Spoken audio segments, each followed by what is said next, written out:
Openstream being here with us is exciting. You are the VP of Engineering. Yeah. Dr. David McGee, but I'll call you David for our conversation. Thank you. So maybe give a little context for Openstream. If people don't know much about Openstream, maybe we could just start there. Tell us a bit about the company. Yeah, Openstream's been around longer than pretty much all the companies here today. Over 20 years in the business. Wild. Building multimodal systems and gradually getting more and more into this new conversational AI space, right? Right. But we've been doing NLU, ASR processing, the whole gamut since 20 years ago. Yeah. So it's so wild. Yeah. So tell me, what do you think are some of the biggest challenges right now when it comes to conversation AI? And don't hesitate to kind of go deep. You're a VP of Engineering, you're a developer, programmer, so there's a lot of people that are developers or lean development teams here.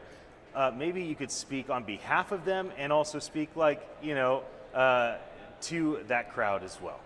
Well, there's a lot of promise in the space, right? Yes. And we're seeing a lot of outstanding and amazing demonstrations of the technology. We have some, but there were others in the keynote this morning That's right. that were just amazing to watch. And with the right training, the right data, those systems can really come together and deliver on that promise. But some of the areas we've been looking at are really challenging and even in the same spaces, right? Things like ensuring that the agent itself has good communication skills and that they're a team player and being helpful and they're accountable for what they do and they can explain what they do, right? And they're worthy of your trust. They develop that with you, right? Right. And they are anticipating your need.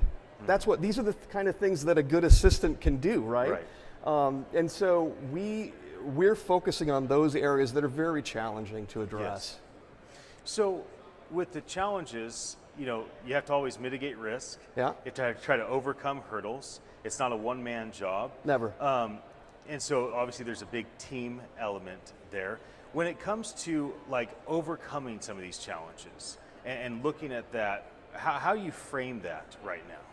Well, it's one of the reasons we're here today, right? I mean, finding the right partners for the various pieces of the technology. We're a full stack operation, right? We do it all. Yes. We work on the edge. We've got mobile platforms. We have everything you'd expect in a conversational AI. We have all the back office stuff we have to integrate with. So the number of partners that you have to encourage and engage is considerable, and they're all here. A lot of them are here, so I'm really excited to get to know them better and to understand their technology better today as well. Right. Yeah. Well, I don't want to make you feel weird and call you a futurist. Maybe you could take us to the future. There's two types of futurists: those that predict the future and those that create the future, right? Folks that say this is what's coming and then people kind of catch up and make that happen, or those that say, I'm looking at data, I'm looking at history, this is where it's going. So regardless of how you want to frame what's coming next, I'd love to hear your insights. Wow, that's a great question. I've been working on this a really long time, since the mid-90s. And back then, I got asked similar questions as I was finishing up my graduate work. And the estimation I made was a 30-year projection for a comprehensive kind of agent, but cognitive agent, right? That and it's starting to happen. I think the estimate was relatively good, actually, especially giving all these deep learning techniques that are finally allowing us to use the abundance of data that we've already accumulated as humans, right? And so the technology is speeding up, which it needs to do.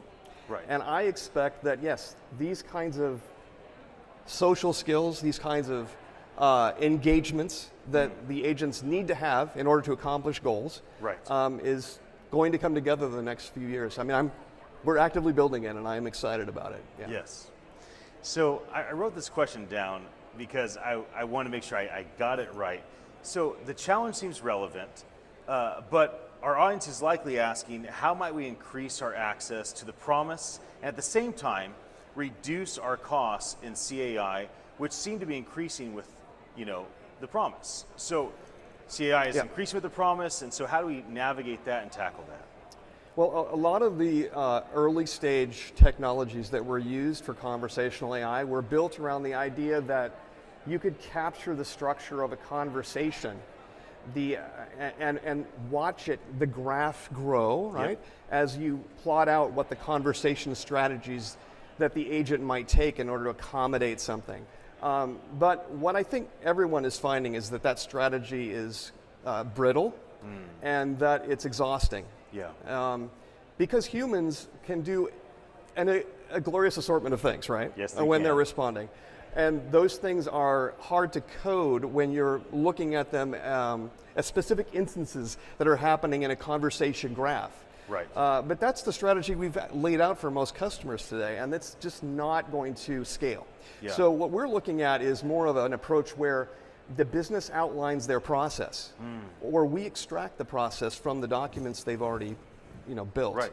And those business process models can be used directly to drive the conversation. Okay. And what we built around that is this ability to communicate. Yes. Through speech acts and other technologies that are going to be new to the market when we introduce them. It reduces the total development effort considerably. Right. So that's one of the major selling points for Openstream. Can we talk for a moment about building a team? Yeah. I'd like to just ask a couple questions that might be relevant to the audience. So if somebody wants to break into this technology as a young developer, and what advice would you give somebody that wants to come in and work for Openstream or a company like that? What type of skill sets they need to get under their belt? What type of classes should they be taking? What type of mentors should they be listening to? Yeah. We could start with that. It's funny because my son is About navigating that age, yeah. those waters right now. Yeah, and he sent me a question yesterday. Yeah. Yeah, I should just read this out to you. Yeah, It's, please. It's really right on spot with what you're asking. He said, he sent me this note from DeepMind. Yep. Right. They just published a paper 2 days ago on how to build matrix multipliers. Right. Using the same kind of technology. Yes. And they've been able to find new matrix multiplications for large-sized arrays. Yeah.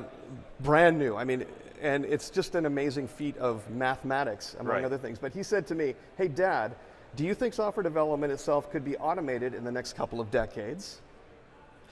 Or is there a better job security in AI? Or will the role of developers change as they learn to interface with this sort of natural language AI thing that's coming about, Yes. conversational AI?" And my answer back to him was, no, yes, yes. So no, software development won't be automated in the next couple decades, not completely. Yeah. But yes, there will be better job security if you study AI. Right. And yes, developers' roles will change, right, as these technologies are introduced. Right. And it will be liberating in many respects. Yes. And I've already found it so, and my developer teams are finding that some of these new, they're out now, right? Yes. Code Right. is out. So yeah, it's a very exciting time. So you have a PhD. Let me ask you this question when it comes to building a skill set. When you look at your place today as the VP of Engineering at Openstream, and you look at kind of all the people you've worked with, Yeah. would you put a large value emphasis on higher education, getting a master's degree in engineering, getting a PhD of some sort, or would you put your emphasis at this point more on no, I want people that are interning and doing work and learning on the job? And it's okay for it to be both, but is there one area that you feel for your specific field of engineering development programming is traditional higher education vital and is traditional, vocational internship kind of, entry-level work vital, both? But walk me through that a little bit. That's a great question too, right? I started my career in industry, so I didn't have a degree.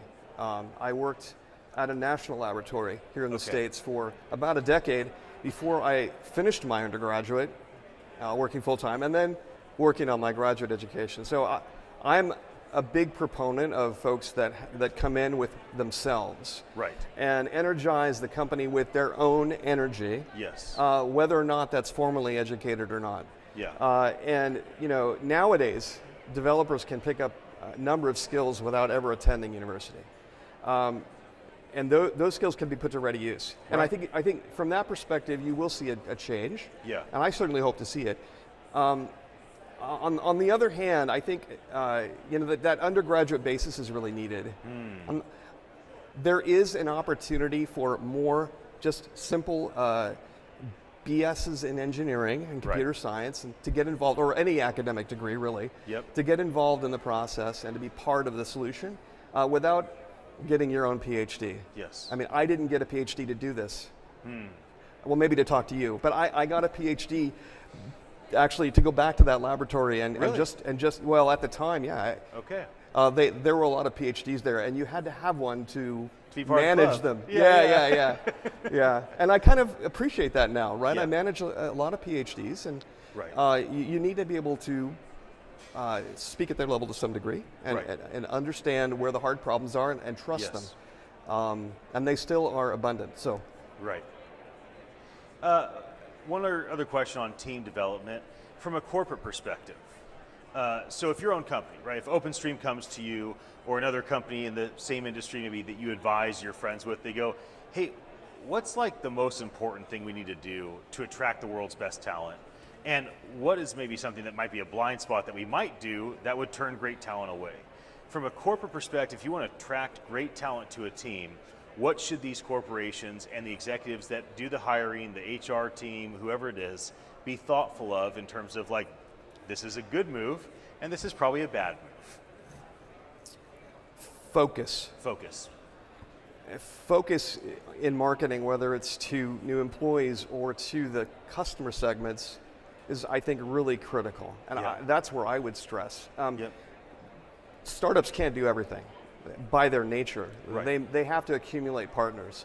And if you know what your strengths are or need to be, Yeah. and you can set aside the silliness, all the other things that you need, right, to run a company, Right. but they're not core to your business. Yeah. They're not core to attracting new employees, and they're not core to attracting new customers, then you set them aside. Yep. Let a partner do that for you. Yeah, it's good. Coming here, there's almost 1,000 folks here. Yeah. Any thoughts on community before we wrap up our conversation, and maybe your personal feelings on community, what this community might mean to you and your peers and your friends? I'm just so glad to be out in the world again. Right? We're not stuck at home on Zoom. I mean, all these people there are colleagues here from companies that I was with recently, Right. who I never met, Wild. and I met them here at Voice. Yes. And I'm meeting new people for the first time that I will carry forward, and that's been 5 years for me. Yes. And not from lack of trying, Right. Yep. but it's been a rough road, as people are saying, Yes. And I'm glad to be out here on the road, so. Yes. Well, Dr. David McGee, thank you so much for joining me. My pleasure. Absolutely. And for those that are watching, my name is Ian Utile. I'm the CEO at attn.live. I get the joy of helping Pete and Modev with this Voice Summit. I'll be coming back with many more interviews soon. I hope that you enjoy them. Have a very happy day.